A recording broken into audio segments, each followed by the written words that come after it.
Welcome to the Madison Miller Podcast Special Edition show, where I go over the NCAA tournament bracket, matchups, subplots, and more. I'm going to compare it to my bracket as well. So, without further ado, here we go. As predicted, the number one overall seed, and that is going to be considered the West region, the Gonzaga Bulldogs. And they will be playing the winner of the 16 seeds, Norfolk State and Appalachian State. App State, I'm surprised that they're this low of a seed. I think they could have been better than that. The 8-9 in this region, which is the West region, is Oklahoma, Missouri. Oklahoma and Missouri, two teams from their respective conferences that have been ranked at times throughout the season. The 5-12 here is Creighton and UC Santa Barbara. UC Santa Barbara is a really, really good underrated mid-major. Creighton obviously had some turmoil with their head coach recently and then got blown out in the Big East title game. The 4-13, you got Virginia and Ohio. Virginia, I think, got punished here due to their COVID pause. And if they didn't have that, maybe they could have gotten a 3 seed, perhaps a 2 if things went right. Ohio, obviously stole the MAC. Knocked out Toledo and Buffalo in the process, so good for them. And they earned the 13th seed. That feels right. The 6-11 is USC against the play-in winner of Wichita State and Drake. To me, it's just, of course, they put those two teams together in the play-in match. That just makes too much sense because Wichita and Drake, once upon a time, were both in the WCC at the same time, so it makes sense that the selection committee would put those two teams playing against each other. The 3-14, you have Kansas and Eastern Washington. Obviously, Eastern Washington is your representative from the Big Sky Conference. Kansas gets the 3 seed, so they really don't get punished for their COVID thing, unlike Virginia. Your 7-10 is Oregon and VCU. Nice matchup. VCU, to me, it was the right call. They're 10. Oregon, to me, feels right for them to be a 7. Iowa, Grand Canyon is your 2-15. Iowa's a 2 seed, was correct. Grand Canyon, I thought, would be somewhere like a 15. I'm going to go over my predictions in a couple minutes. And what I did in terms of my predictions throughout the process was labeled 1 through 4 because I didn't know if they were going to still do West, East, South, and Midwest or not. So I just did it 1 through 4. And obviously I had Gonzaga as the 1 region, 2 as the Baylor region, 3 as the Michigan region or the Illinois region based on when I did my recent brackets projections. So Michigan's your 1 seed in the East region, and they'll be playing the play-in winner between Mount St. Mary's and Texas Southern. Mount St. Mary's in the play-in matchup was inevitable, in my opinion. Texas Southern in there is not surprising at all either.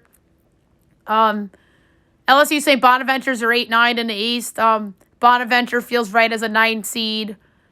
5-12 is Colorado, Georgetown. Georgetown obviously gets the auto bid in the Big East. Colorado, I'm surprised that they're this high, but it's because they finished the season very well and made the Pac-12 title game. So, bad job by me for underselling the Pac-12. I just thought that the Pac-12 wouldn't get the respect, especially Colorado, from the selection committee. So, good for Colorado. Your 4-13 is Florida State and UNC Greensboro. UNC Greensboro, your SoCon winner. Florida State, obviously, your ACC tournament winner. I'm surprised that they're a 4, but a couple bad losses in the regular season is why they're this low.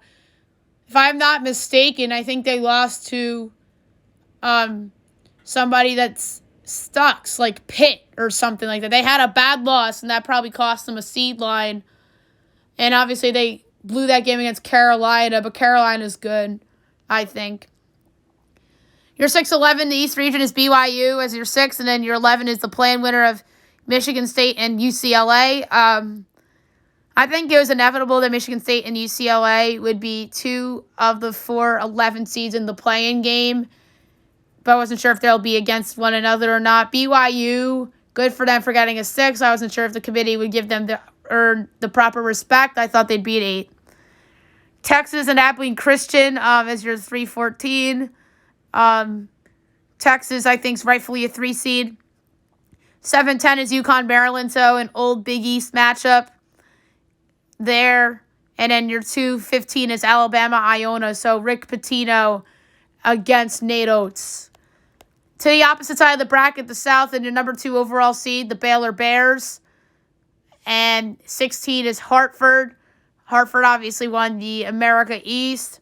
Your 8-9 is sexy. North Carolina, Wisconsin, 2 traditional Blue Bloods that were not up to par this year. North Carolina, I thought would be a little higher, and same for Wisconsin. Your 5-12 is Villanova Winthrop. I thought Villanova would be like a 6, but the committee bumps them up a seed line higher than I expected because they won the regular season title for the Big East. And Winthrop, I think, is a dangerous 12 seed that only had 1 loss all season. Purdue, North Texas is your 4-13. Purdue gets the respect in the seeding, and then North Texas winning the CUSA. 6-11 is Texas Tech and Utah State. So Utah State is a bubble team that got in. Texas Tech, to me, rightfully 6. Arkansas Colgate's your 3-14. Colgate, I thought they were going to put them at 13 or 14 due to the fact that they had solid numbers on the net. Arkansas, correct as a 3 seed in my mind. Florida, Virginia Tech, I'm surprised Florida's a 7 seed. Virginia Tech is very low as a 10 in my opinion. Ohio State, Oral Roberts. Oral Roberts I thought had a potential to be 16, but no, they're 15. Ohio State gets the respect by beating Michigan and taking Illinois to the brink. That's why Ohio State is on the 2 line. And then the Midwest region, which is the number 3 region. So the number 3 overall seed, as we predicted, the Illinois fighting Illini. And their 16 is Drexel. So your CAA champions get the 16th seed with the bye. Your 8-9 is Loyola Chicago, Georgia Tech. A lot of people thought they'd put Loyola Chicago in the Gonzaga bracket. But no, they're in the Illinois bracket. And that's pretty cool, too, because then you have the in-state rivalry potential in the round of 32. And Georgia Tech, I thought, it's underseeded due to the fact that they won the ACC. And by the way, Florida State did not win the ACC. They won the They came in second. They did not win the ACC title. They are the runners-up. I meant to say that earlier. So your ACC tournament champions against your Missouri Valley champs. So Josh Pastner in the tournament for the first time with Georgia Tech, but they're underseeded. Tennessee and Oregon State. You knew Oregon State was going to be a 12. They're a bid stealer, obviously. Tennessee, I think, a little overseeded as a 5. And then your 4-13 is Oklahoma State Liberty. Liberty's a dangerous 13, in my opinion. Oklahoma State obviously has the best player in college basketball at the moment in Cade Cunningham. And I thought that they were going to be on the 3 line, but no, they're on the 4 line. Your 6-11 is San Diego State and Syracuse. San Diego State, I think, should have been a 5, not a 6. They won the Mountain West regular season and conference tournament. That's a little disrespectful to San Diego State in my mind, who I think is awesome. And Syracuse, I thought they'd be in the first 4, but no, they get a bye. Good for Jim Boeheim and company. I think them losing at the buzzer to Virginia actually helped their cause in a way, because if they got blown out, maybe they would have been on the Dayton line or the first 4 line, because I think they feel that style points matter, especially if you're the loser in a competitive game like Syracuse was against Virginia, and then today with Ohio State against Illinois. Your 3-14 is West Virginia and Morehead State. I think the committee made a mistake, and I think West Virginia should be on the 4 line and Oklahoma State should be on the 3. But here's my take. I think West Virginia has earned that benefit of the doubt from previous seasons under Bob Huggins and this press Virginia kind of style that he runs that he really hasn't ran in a little bit here because they're more offensive oriented than in years past. Because of West Virginia's reputation of Bob Huggins, I think that earned them the 3 seed. And also being competitive with Baylor a couple weeks ago in that home game. If they won that game, they would have been in play for possibly... They would have probably been a 2 seed potentially if they won that game against Baylor. But I think because they were competitive with Baylor in that game, and the only reason why they lost to Oklahoma State is because they didn't get that shot off in time, or else if they get that 3-pointer off in time, that's in the overtime. Maybe West Virginia wins that game. So, yeah, West Virginia only losing by 3 to Oklahoma State. They've had a lot of close losses, and the metrics really, some metrics really like West Virginia and others don't. So I think West Virginia is overseeded as a 3. As much as I'm a fan of Bob Huggins, and I think he's one of, if not the most underrated coach in all of college basketball because of what he gets out of his players year in and year out and doesn't get many 5-star guys. But West Virginia getting a lot of respect here from the committee, in my opinion, and they have to prove it to me because they have some competition. San Diego State's not going to be an easy out. Morehead State, obviously, from the OVC. Obviously, that should have probably been Belmont. But if Belmont made it, they would have been a 12. And they probably would have gotten a better seed than Georgetown and Oregon State. But no, this is March. Upsets happen in March. But I think West Virginia got a little bit lucky there at the first round matchup with Morehead State, who had a good conference season in the OVC. But I don't know if they are a real threat as a 14 to knock off West Virginia. Your 7-10 in the Midwest is Clemson and Rutgers. I think that's a nice game. Rutgers was in the ACC for 1 year before permanently moving to the Big Ten. Steve Pickle's done a great job with his team, and I think Brad Bromwell saved himself his job with Clemson this year. I think Clemson's a little bit overseeded, and I think Rutgers is right with 10. And then last but not least, 2-seeded Houston against 15-seeded Cleveland State. I think Houston would have been on the 2 line regardless of today's outcome because of their great regular season. They've had some weird losses, but I think that those losses probably cost them a 1 seed rather than a 2 seed. But anyway, Houston's a very solid team.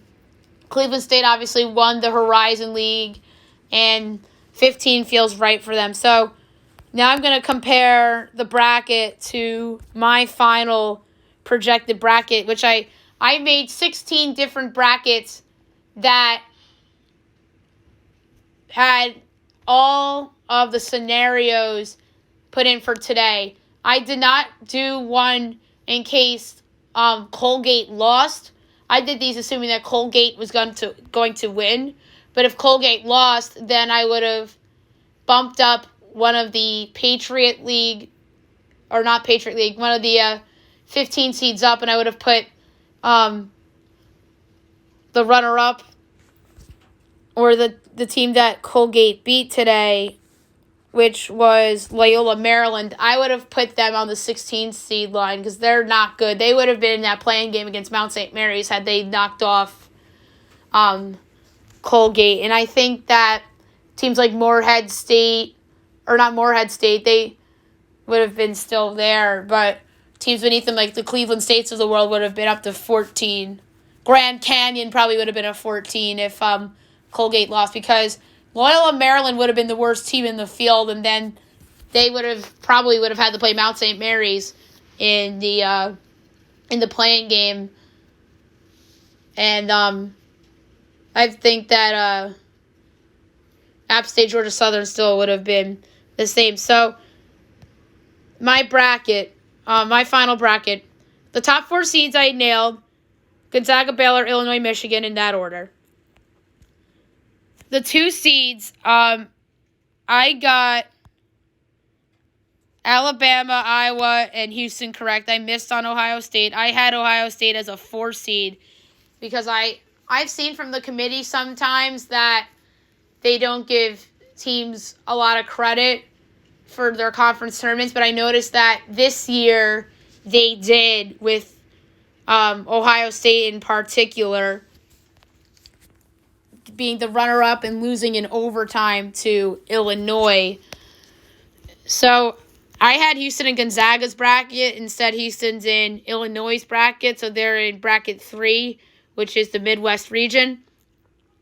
I was in Gonzaga's region. Those two teams actually played earlier in the season in November, and Gonzaga kicked their ass. So we'll see if a rematch comes into fruition or not. And in Alabama, I had as the 4th 2 seed, which I got correct. And then the 3 seeds, I had Virginia, Arkansas, Texas, and Oklahoma State, and it turned out to be Kansas, Texas, Arkansas, and West Virginia. So I was wrong about West Virginia, and I was wrong about Virginia. Virginia got punished, I think. My conspiracy theory is because of the COVID issue that they got bumped down. But Kansas, I don't think got punished for it because I just think that they had a better resume than Virginia because of that big win over Baylor. And I didn't... I underestimated that a little bit in doing my final projection here. Texas, did I get their bracket side correct here? No, they're the 3-4, which is the Michigan region. So I got them wrong. Arkansas, I had as the 3-2. Did I get that right? Yes, I got Arkansas correct. Texas, I got wrong. Obviously, Oklahoma State and Virginia, I got wrong.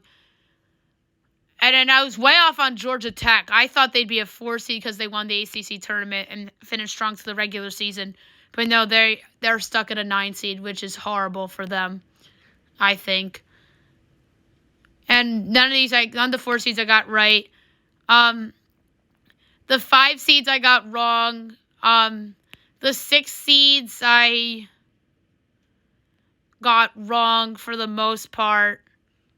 Virginia Tech, I thought was a little underseeded. USC is a 5 or a 6. I think they're a 6.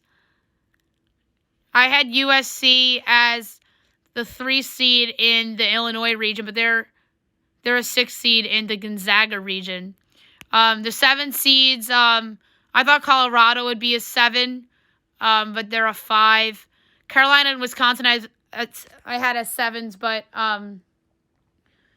they are obviously facing one another. And Oklahoma, I had as a 7, but they, I think, were put on the 6th line. Let me double check for Oklahoma. I think they ended up on the 6th line. The Sooners here. Yeah, Oklahoma, BYU's a 6, as I mentioned earlier. Oklahoma's an 8. They ended up in the 8-9 game. That's dreadful. So the 8 seeds, I had Loyola Chicago, Clemson, LSU, BYU. Loyola Chicago's an 8 seed, but they're in the 3rd region, which is the Illinois region. LSU is I want to say they're an 8 seed. They're the 8 in the Michigan region. I had them as the 8 in the Illinois region. Loyola Chicago I had as the 8 in the Gonzaga region, but they're an 8 in the Illinois region. So I got a couple 8 seeds correct. Clemson, they are a 7. So I thought they were overseeded a little bit. The 9 seeds I had Bonnie, Maryland, Louisville, Tennessee. And one of those 4 teams I just listed is not in the tournament, and that is the Louisville Cardinal. So they're the team that I got wrong, and Drake's in instead of them. So I was 67 of 68 predicting the NCAA field. Obviously, including all the auto bids, so you know those are automatics.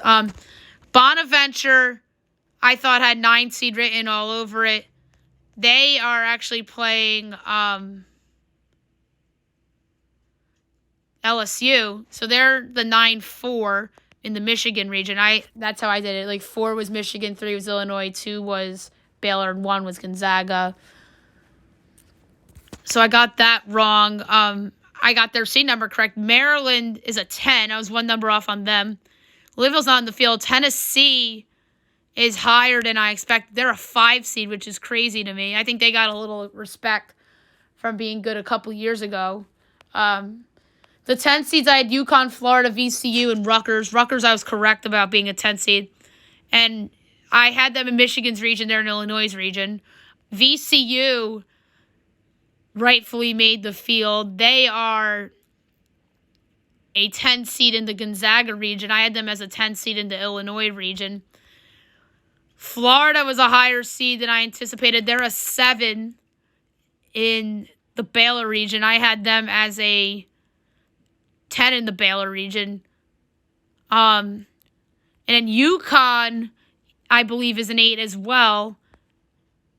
Let me double check for UConn.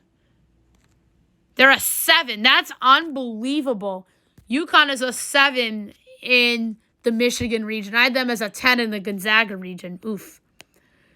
The 11 seeds. I had Missouri as the 11 seed in the Gonzaga region. Missouri's in the field. They're an 8. Or, I'm sorry, a 9. They're playing Oklahoma. I thought they were overseeded badly.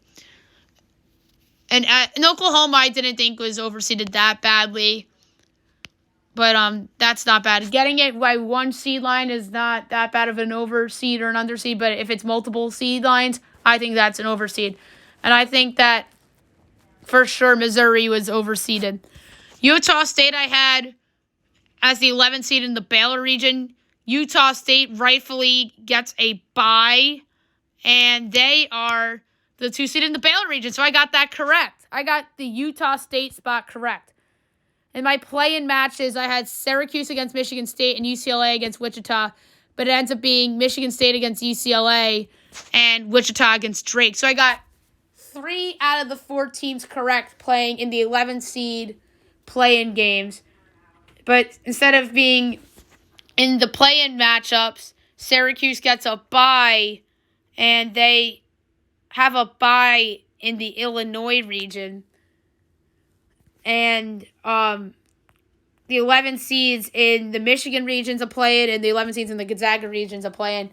But the way how they do this is that they make an order the exact seeding. I didn't do my projections that way. I do it based on where I think you'll land on the seed line and place them in regions depending on like your conference opponents and trying to avoid conference opponents until the later rounds. And I know the committee tries to do that as well. I remember one year we had I believe 2 ACC teams play each other in the round of 32. It was 2 Big Ten teams. I don't remember. I have to look back. But they had 2 Big Ten teams potentially playing each other in the round of 32, or was it the ACC? I have to double check on that. But I know that the committee tries to avoid that at all times, and that's what I do in my projections. So the last team in the field was probably Drake. And then Wichita State was second to last. And then UCLA and Michigan State were the they just made the cut line as well. But Syracuse is the 11th seed in the Illinois region. I got that correct, but I thought that would be a play-in scenario. But it's not. That's the one thing I got wrong. So I technically got Syracuse's spot correct, except they have the bye, and then Utah State has the bye, and I got that correct. My 12 seeds, I had Winthrop, Liberty, Oregon State, Georgetown in that order, and Winthrop's the 12 seed in the Baylor region, and I had them in the Gonzaga region. Liberty's a 13, I was off on there. Oregon State has the 12 in the Illinois region, which I got correct. Georgetown's the 12 in the Michigan region, which I got correct. And then the 12 in the Gonzaga region is UC Santa Barbara. I had them as a 14 seed, but an overqualified 14 seed because I thought they would favor Colgate over them due to the net numbers. But I don't think Santa Barbara is overseeded by that much. It's just that This one's the exception because I thought that they'd favor Colgate due to the net. So the 13 seeds I had UNT Greensboro in Gonzaga's region, Ohio in Baylor's region, North Texas in Illinois' region, and Colgate in Michigan's region. Greensboro is the 13 in the Michigan region, so I got that right. The 13 seed in Gonzaga's region is Ohio. The 13 seed in Baylor's region is North Texas. And the 13 seed in Illinois' region is Liberty. So Liberty, I think, is a little bit underseeded. The 14 seeds I had Santa Barbara, App State, Eastern Washington, Morehead State. I think App State is an overqualified 16 seed. I was off on that. The 14th seed in Gonzaga's region is Eastern Washington. App State, I talked about. That's just ridiculous that they're a 16 seed in a play-in game. Like, that's absolutely nuts to me. I'm sorry, guys. I'm just not over that. The 14th seed in Baylor's region is Colgate. The 14th seed in Illinois' region is Morehead State. And I was close on Morehead State. I was one region off. And then the 14th seed in Michigan's region is Abilene Christian. I thought Abilene Christian would be in the play-in game. The 15 seeds, I had Cleveland State, Grand Canyon, Drexel, Hartford. Drexel and Hartford are 16s. The 15th seed in the Gonzaga region is Grand Canyon. I was close on them. The 15th seed in Baylor's region is Oral Roberts. I thought that was the 16th seed.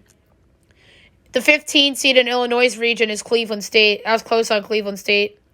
And then the 15th seed in Michigan's region is Iona, who I thought would be a 16 seed with the bye.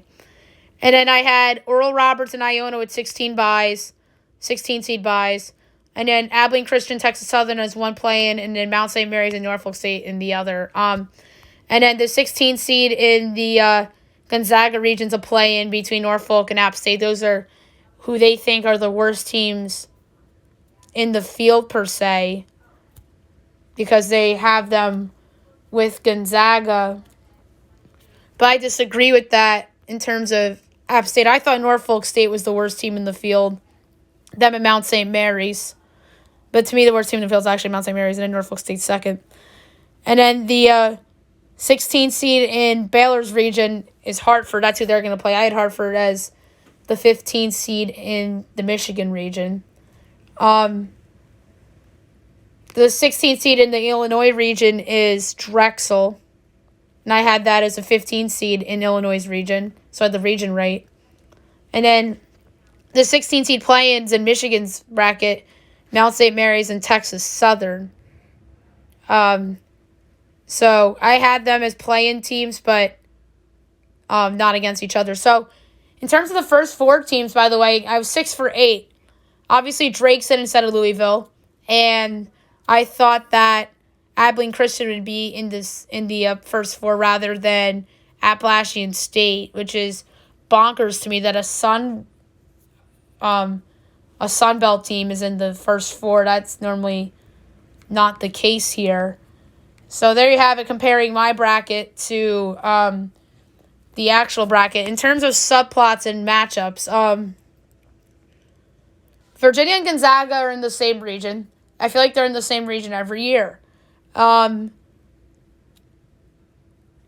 Wichita and Drake, we talked about. That is the first four game. Those two teams are obviously conference foes in the Missouri Valley. Oregon, obviously, is a darling. A subplot here is that Oregon USC might be a Sweet 16 matchup if they both get by, so that's interesting. A conference rival in the Sweet 16. Subplots in the South region, which is the Baylor region. I'm calling the regions by the schools' one seeds because the one seed schools because we don't have these regions this year because the whole tournament's being played in Indianapolis. So that's why I'm calling them the Gonzaga region, the Baylor region, the Illinois region, the Michigan region instead of West, East, Midwest, and South. So the South seed, which would be in theory Baylor in a normal year. North Carolina, Wisconsin, two college basketball blue bloods who were disappointing this year going at it in the round of 64. Injury played Villanova's in this region. Baylor might have an easy path to the Elite Eight here. I think their toughest challenger would have been Villanova if healthy, but healthy Villanova probably would have been a 3 seed. Purdue, I think, has the talent to make them competitive, but North Carolina, Wisconsin is not the North Carolina, Wisconsin of previous seasons, although I think Carolina could potentially go toe-to-toe with Baylor from an offensive standpoint. If that matchup were to happen. Texas Tech, many people, I think, will pencil them into the Sweet 16 because Arkansas is not your traditional good college basketball team. They have a good coach in Eric Musselman that I think should be in play for National Coach of the Year, although he won't win it. He probably should be the SEC Coach of the Year, in my opinion. Chris Beard's team always comes through in March, and they made the Final Four a couple years ago, and they made the championship game a part of it, too, against Virginia, and almost won that game, too. Utah State, I talked about, they deserve to be in the field, and they deserve to have a bye, so I'm happy for them. A battle of an overseed and an underseed with Florida and Virginia Tech. We talked about that earlier. Ohio State, I think, is a little bit overseeded, but I understand why they did it. It's because they had the big win over Michigan in the semifinals and then almost knocked off Illinois today, and I think they earned the respect because of that and their hot run that they had back in January. The Midwest region subplots, Illinois and Loyola Chicago as a potential round of 32 game, so in-state rivals there, so that's really, really cool. Josh Pastner back in the tournament. We talked about that. He hasn't been there since his days with Memphis. Oregon State in the tournament as an auto bid winner. I remember they were in the tournament a couple years ago when they had a solid team. They had an at-large team. Cade Cunningham against Ayu Desambu potentially in the Sweet 16. I'm just realizing that right now. That'd be pretty neat if that were to come into fruition. Liberty's always a darling in terms of predictions and upsets. They upset Michigan State a couple years ago, so I think they'll be a popular pick. San Diego State and Syracuse. San Diego State I thought was a little bit underseeded. They deserve to be a 5, maybe even a 4. I would have been happy to see them on the 4 line. They're a great team. And Syracuse feels like they're an 11 seed every year, but normally Syracuse, they're normally an 11 seed every year, but this time they're not in the play-in game. I remember they're in the play-in game a couple times over the last few years, but now they have a bye this time and will face a tough San Diego State team. And if they were to get by San Diego State, they would run into an old Big East foe in West Virginia, assuming West Virginia would knock off Morehead State. So that would be interesting. Clemson and Rutgers, I talked about how they're both ACC foes for a year. Rutgers, I think, is a sleeper to get to the Sweet 16 because they have a really good player in John Harper. But if they run into Houston in the round of 32, Houston has Quentin Grimes leading the way, so 2 great players potentially in the round of 32 going at it if that were to happen. And then on the other side in the East region, which I'm calling the Michigan region,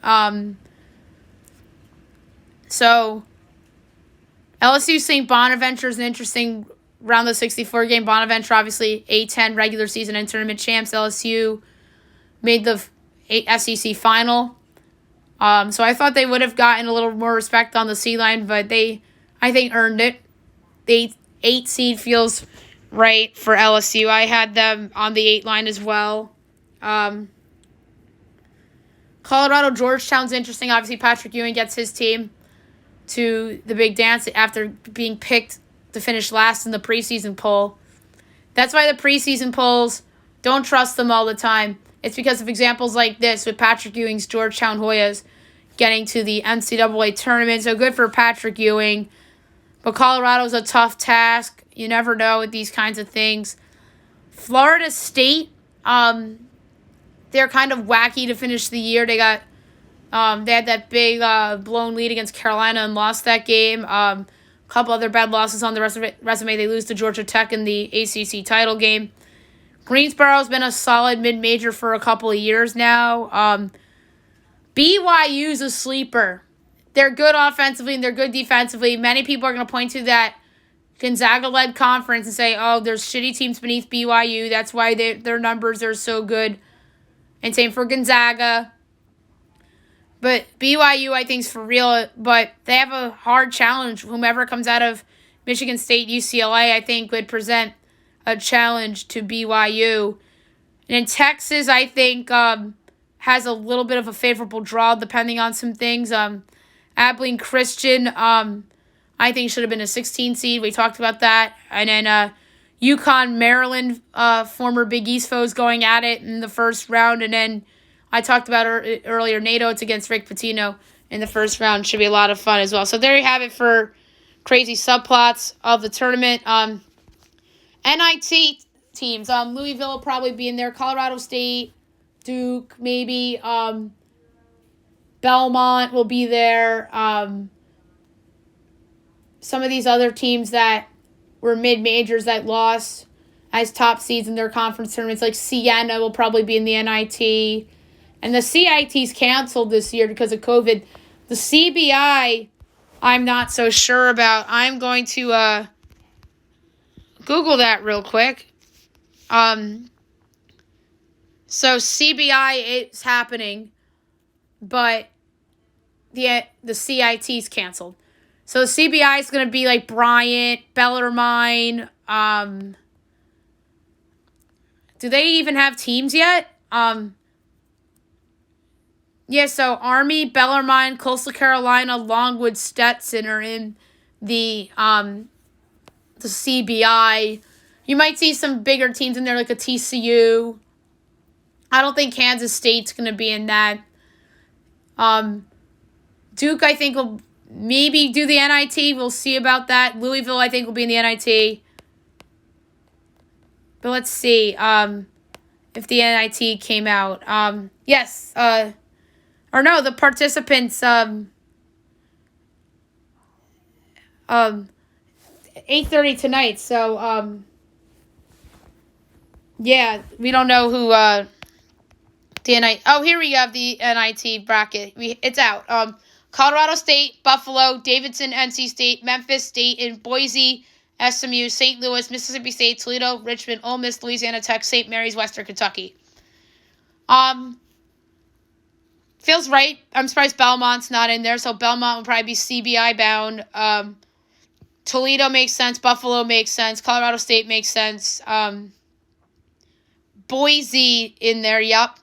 Memphis makes sense. SMU makes sense. Mississippi State makes sense. Surprised Duke's not in there. And I'm surprised that Louisville's not in there too. They probably didn't accept their invitations because they probably thought they had a shot at the big dance. But the wild card here is that Louisville will be the first team picked if a team withdraws from the tournament before the deadline, which is Tuesday. So, so Louisville would be the first replacement team to get in. And then it's Colorado State, and some of these other teams I just talked about as the NIT ones. So, Louisville, Colorado State, St. Louis, Memphis, and Ole Miss are like the teams that, in that order, for potential replacement teams for the tournament. And I know Louisville's first. And I think Louisville should have been in instead of Drake. I meant to get into that earlier. Louisville, obviously, ACC team, had COVID issues. And I think if their COVID issues didn't happen, I think they would have made the tournament. I think that was the reason why they didn't make it, ultimately. And Drake, a couple competitive games at Loyola Chicago, I think was able to get them in. I thought that Drake was going to be the first team out, personally, but I was wrong, and Drake's in the big dance. Congrats to them. They were ranked for a little bit this year, maybe only 1 week. They started undefeated, obviously. Fell off a little bit. But Drake gets the respect, and they played their former conference foe in Wichita State in that tournament. So it's going to be interesting to see how the NCAA tournament plays out. I'm going to do a solo podcast maybe tomorrow night with my predictions of the bracket and with projections as well, similar to what I did for the conference tournaments. And then on Tuesday, I might have one of my good friends come on the podcast, as her and I will exchange our picks for the tournament. And she's a big college basketball fan, and she wanted to come on, so I invited her on. Let's see if it'll be on FaceTime or in person. So that is going to be interesting to see how that plays out. So I'll be back tomorrow with my regular show. We'll talk more about the tournament and everything and whatnot. So I hope you guys had a wonderful weekend.